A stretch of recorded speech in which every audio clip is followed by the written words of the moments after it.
Hop. Donc, aujourd'hui, j'avais envie de parler coucou Solange, j'avais envie de parler justement de la posture. Alors juste, selon moi, par expérience, mais posture aussi, attitude que j'ai lu dans des ouvrages, notamment de Deepak Chopra, les 7 lois spirituelles du succès, d'ailleurs, pour le nommer. Euh, la posture juste, l'attitude, finalement, pour pouvoir s'ouvrir à tous les possibles et finalement attirer cette magie aussi dans notre vie. Et c'est systématique, je dirais que la magie de la vie finalement arrive quand je m'inscris, quand je respecte cette fameuse loi du moindre effort. Je t'explique. C'est un truc juste génial ce qui m'est arrivé. En fait, j'habite en Ardèche là maintenant depuis 2 ans, ouais, un peu plus. Et, et c'est vrai que je sais voilà, que je me suis reconnectée à une nature mais sauvage, qui est magnifique, et ça m'a fait du bien. J'avais vraiment besoin de ça, en fait, pour pouvoir me poser, me retrouver après une période plutôt chaotique, assez tumultueuse dans ma vie. Et une fois que je suis arrivée ici, je me suis posée, quand même, il y a une part de moi qui disait, je ne sais pas si l'Ardèche, c'est juste. Je ne sais pas si c'est juste. Oui, c'est beau, mais il y avait toujours un oui, mais. Et en fait, avec ce qui se passe, là, je dirais actuellement dans le monde, je dis, ah, finalement, l'Ardèche, c'est peut-être pas si idiot que ça. Et je me pose donc du coup sans cesse la question que je vous pose aussi dans les ateliers Ikigai, c'est mais qu'est-ce que tu veux vraiment, quoi? Qu'est-ce que tu veux vraiment dans ton quotidien? Qu'est-ce qui compte vraiment? Et je vous le dis aussi, ne t'attache pas à la forme. Voilà, pense au fond. De quoi tu as besoin? Qu'est-ce que tu as besoin de ressentir? Et ne donne pas une forme, je dirais à ça, c'est laisse-toi surprendre aussi par la vie. Alors voilà, il fait qu'il y a plein d'événements, plein de choses qui font que je me dis, hey, l'Ardèche, ça t'intéresse, le du moindre effort, Solange, ben reste bien connecté, oui. Donc, je dis, bon, l'Ardèche, pourquoi pas et tout. Et je sais qu'il y a un truc que j'adore faire, c'est regarder les annonces des maisons à vendre. J'adore aller aussi en visiter, enfin, ça m'inspire, je me projette, enfin, vraiment ça alimente mes projets, sans pour cela me dire, bon allez, ça y est, c'est bon, je suis dans une démarche d'achat, mais euh, ça nourrit quand même, voilà, ça nourrit mon projet, mes envies, et puis je me rends bien compte voilà, de ce que je valide aussi dans mes envies. Tiens, en effet, tel environnement, oui. Tiens, tel truc, en effet, j'y avais pas pensé, c'est plutôt sympa. Et je rajoute, en fait, je constitue le puzzle de mon environnement, de mon lieu idéal. Et je dirais que quand je suis souvent alors dans le plan, dans les plans financiers, dans les projections, dans les recherches actives et tout, il y a quelque chose qui est très, très frustré en moi parce que je dis, mais il n'y a donc rien, quoi, je trouve rien et c'est pas ça et je suis pas sûre. Et bon, bref, ça résiste, il n'y a rien qui se passe et c'est le statu quo, quoi. Et puis quand je lâche, quand je lâche, et on va revenir sur la vidéo d'hier, justement, il y a un lien. Quand je lâche, il se passe des choses juste extraordinaires. En fait, mon fils est rentré au collège cette année et donc forcément, ça nous invite à sortir un peu du petit village où on est. Et le mercredi midi, en tout cas ce mercredi dernier, il avait un événement particulier l'après-midi où d'habitude il ne mange pas à la cantine. Et je lui dis, écoute, il fait super beau, on va se faire un pique-nique. Et puis comme ça, l'après-midi, tu retourneras, tu partiras à ton événement et ce sera OK. Et au moment où je le récupère au collège, il y a quelque chose en moi, ça met un truc mais irrémédiable, quoi. Ça m'attire, j'écoute, je connais pas par là, j'ai envie qu'on prenne la voiture, je te jure, on va pas loin, on prend cette petite route. Je suis sûre qu'on pourra pique-niquer là-bas, il y a un truc qui m'attire. Et oh non, non, maman, il me dit non, non, j'ai trop peur de ne pas avoir le temps de manger, on ne va pas explorer, c'est pas le moment, s'il te plaît, est-ce qu'on peut rester pique-niquer pas trop loin du collège pour pas que je loupe le début de mon truc parce que je voudrais vraiment pas le louper. Bon, je sentais qu'il y avait voilà, une appréhension chez lui. Alors je dis, bon, ok, je vais calmer mon envie d'explorer. Pourtant, c'était fluide, quoi, ça m'appelait, c'était sans effort. Et je dis, c'est pas grave, on ira explorer un autre moment où j'irai explorer avant lui. Et un jour, si on va refaire un pique-nique, eh ben, j'aurai exploré avant. Je pourrais lui dire, écoute, dans 2 minutes, on est à un endroit juste génial et on y va.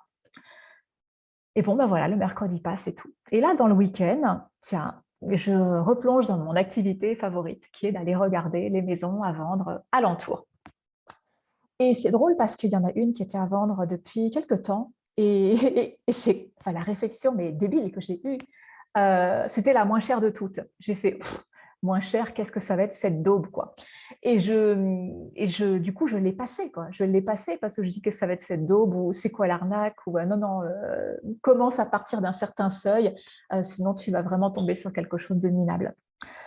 Et puis là, c'est vrai que ce week-end, je regarde les annonces et je me dis, mais je les ai toutes vues, quoi, je les connais par cœur. Et je dis, oui, je les connais par cœur, je sais qu'elles existent toutes, mais je ne les ai pas toutes vraiment regardées. Et j'ouvre l'annonce de cette petite maison, pas chère du tout. Alors je regarde et je commence à lire le descriptif et j'ai les yeux qui s'allument. C'est oh, oh, c'est exactement ça que je cherche. Mais c'est exactement ça que je cherche. Ah, mais tel environnement, c'est exactement ça que je cherche. Ah, puis il me faut du terrain, c'est ça. Et puis beaucoup de terrain. Oh, c'est ça que je cherche.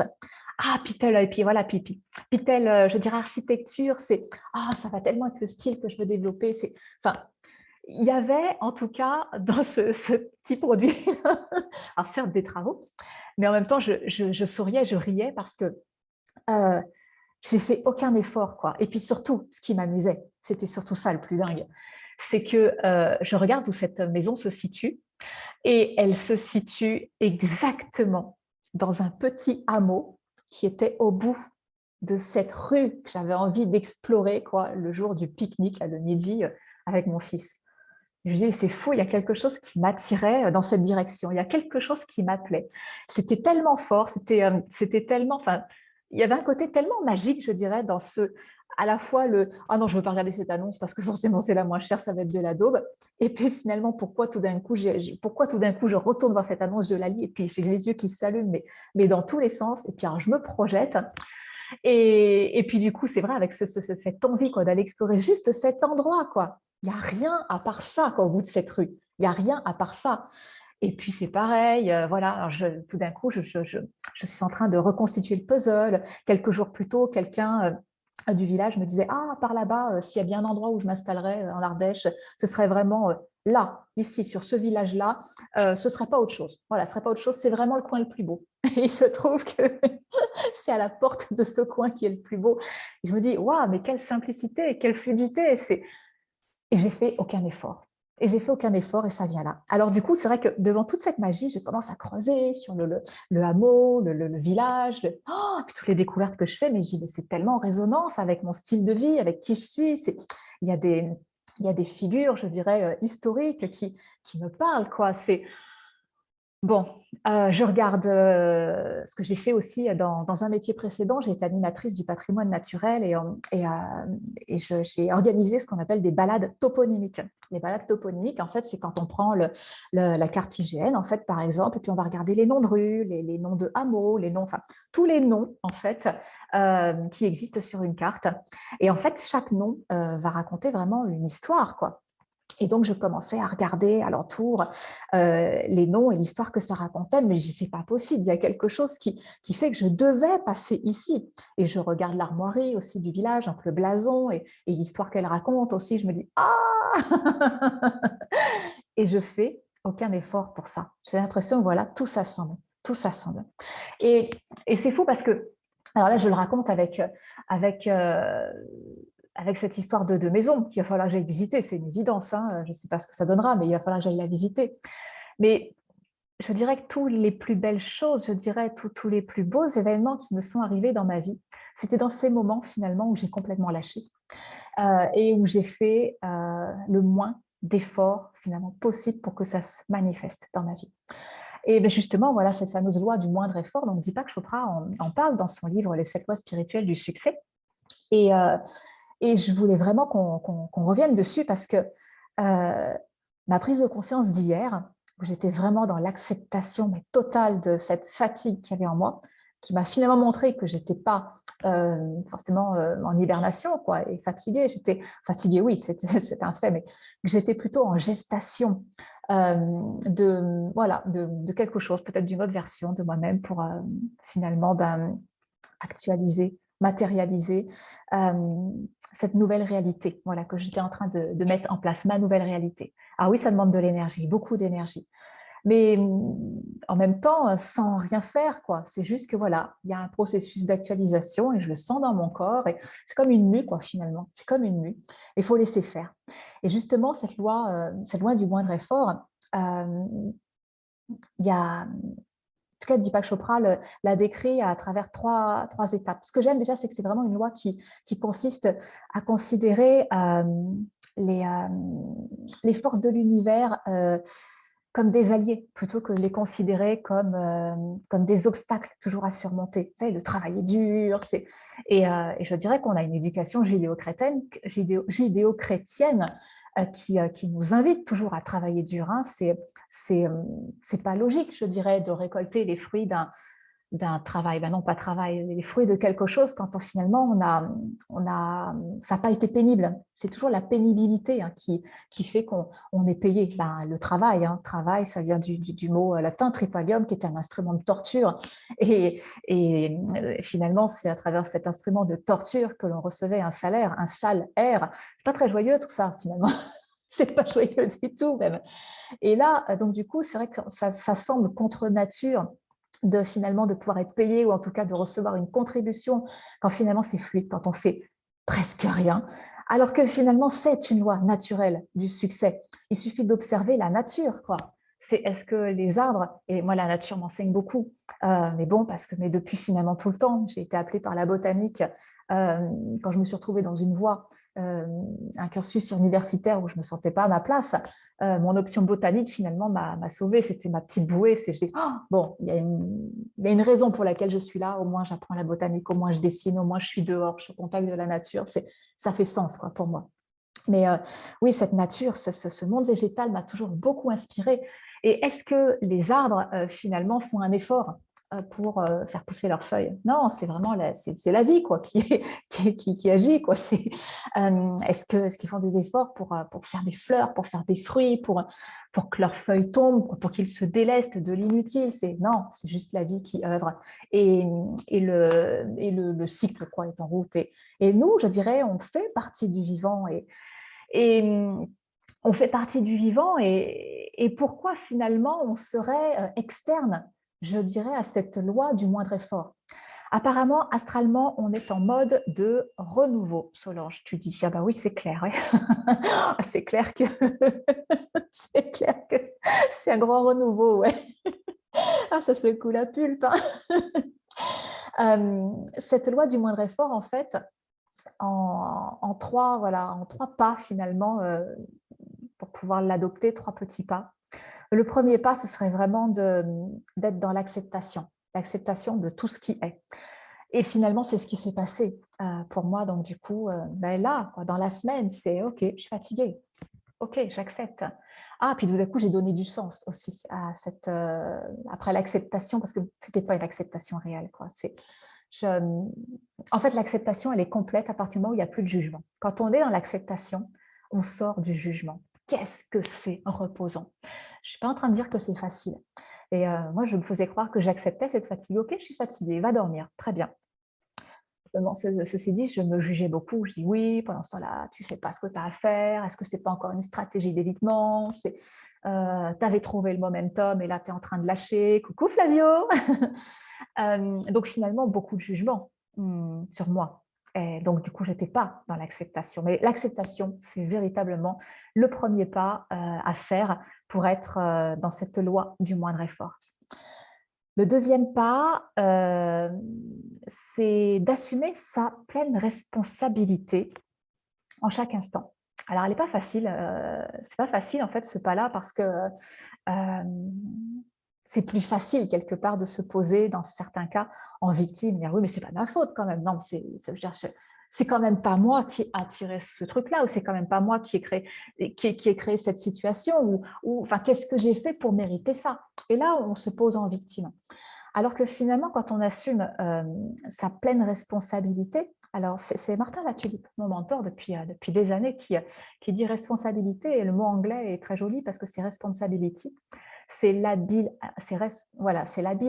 à trouver des réponses. En fait, ça, la responsabilité, c'est muscler son habileté à trouver des réponses aux circonstances de la vie, et quelle qu'elle soit.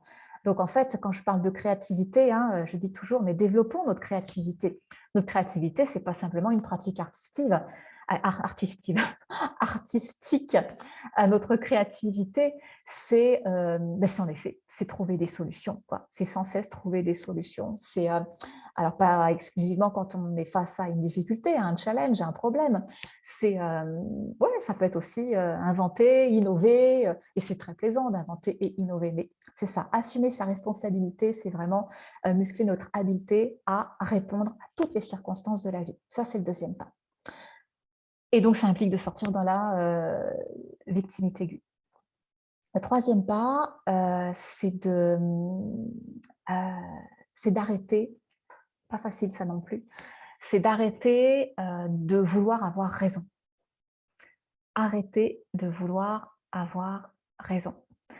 Ça ne veut pas dire qu'on n'a pas d'opinion, ça ne veut pas dire qu'on n'a pas de croyance, mais ça veut dire qu'en fait, ces opinions, ces croyances, ce sont des vérités, je dirais, dans l'instant.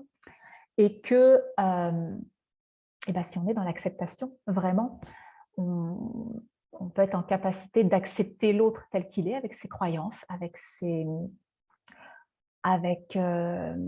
ouais, ses pensées, et que peut-être, justement, dans une rencontre, eh bien, il peut nous faire bouger, justement, nos croyances, nos opinions. Et c'est fabuleux, parce que du coup, c'est un sacré moteur d'évolution. Et la boucle est bouclée, quoi. Donc, cette loi du moindre effort, l'acceptation, et c'est vraiment ce dont je te parlais hier, dans mon live d'hier, la responsabilité. Et troisièmement, c'est d'arrêter de vouloir avoir raison à tout prix. D'ailleurs, souvent on en parle hein, dans l'amour, dans le couple, s'il y a bien un endroit justement où pour que ça marche, ouais, c'est bien un endroit, je trouve, en effet, où l'ego doit être laissé de côté et où vouloir avoir raison à tout prix, ça ne matche pas, quoi. Ça matche pas. Et d'ailleurs, c'est marrant parce que aujourd'hui, j'ai été inspirée à partager un post du coup personnel où j'ai mis une photo de mon chéri et moi. Et je témoigne justement de cette loi du moindre effort. Encore, ça n'a pas été un effort quoi, de se rencontrer, ça n'a pas été un effort d'être ensemble, ça n'a pas été, pour le coup, voilà, ça a vraiment été la loi du moindre effort en action, encore. Et, et, et du coup, tu vois, c'est encore un exemple où je peux témoigner que moins on fait, plus on est, et plus on avance, je dirais, en ayant conscience que les lois de la nature sont véritablement nos alliés, mais plus le merveilleux, le magique, vient dans notre vie. Alors tu comprends pourquoi finalement cette maison qui se manifeste à moi au moment où je ne fais plus rien, quoi. Je ne cherche pas, c'est le chemin qui m'appelle, c'est tout d'un coup, voilà, c'est ma curiosité qui joue et puis qui voit en fait toutes ces petites synchronicités, comme des petits cailloux, les petits cailloux du petit poussé qui finalement, voilà, étaient déjà sur le chemin et il n'y a plus qu'à suivre, quoi. Il n'y a plus qu'à suivre. J'en aurais plein d'autres, hein, des exemples, hein, justement, où finalement, ce qui a été le plus beau, le plus fluide, le plus… Tiens, bah, quand je suis arrivée en Ardèche, mais j'ai déjà parlé de cette expérience, c'était le moment où j'avais plus de maison, quoi, j'avais plus rien, quoi. Et je peux dire que j'en faisais des efforts donc, du coup, pour générer à nouveau des ressources financières stables, qui du coup allaient m'ouvrir plus de portes en termes de location, des efforts justement pour trouver un logement. Et puis il y a eu un jour de gros ras-le-bol, quoi, où j'ai lâché prise et quelque part j'ai accepté cette situation, cette difficulté. C'est ok, c'est comme ça, je ne sais pas pourquoi, quoi. J'en prends la responsabilité.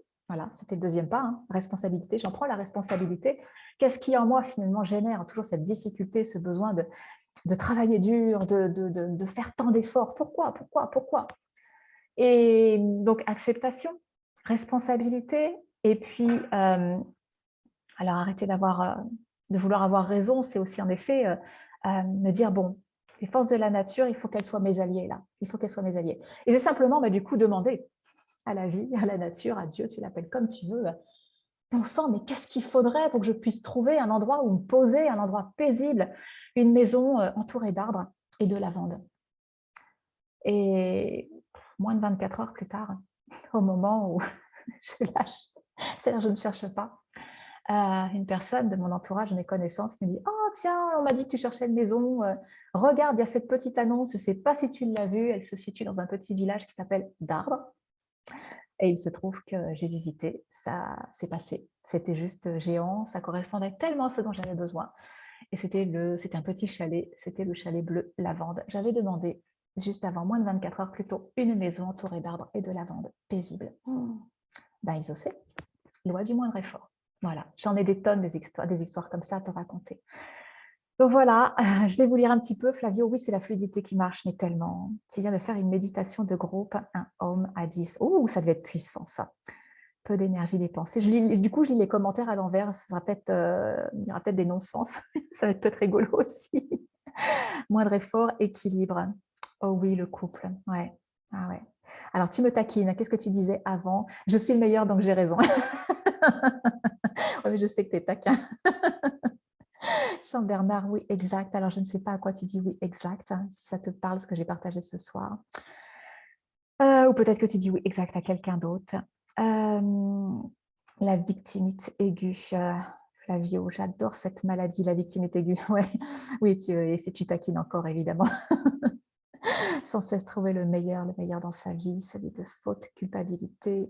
C'est vrai, éviter le concept de faute. Ouais, carrément. Oui, parce que quand je parlais du premier pas, Jean-Bernard, hein, c'est ça, qui dit, voilà, est-ce que je suis véritablement dans l'acceptation quand finalement je suis encore en train de juger une part de moi. Ok. Très dur de ne pas juger, tellement, tellement dur, hein. C'est pas facile de ne pas juger, c'est clair.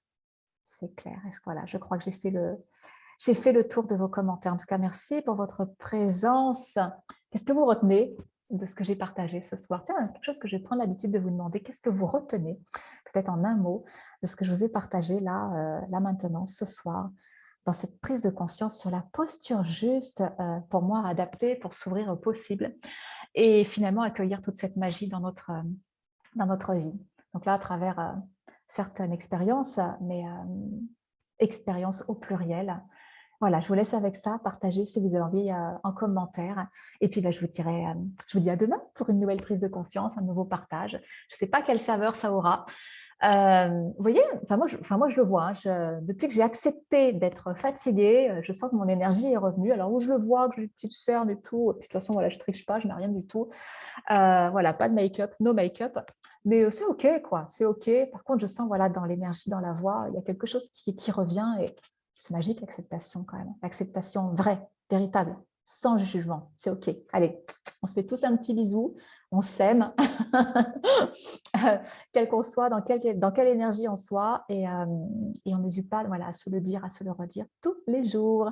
Moi, je vous embrasse, je vous aime et je vous dis à demain.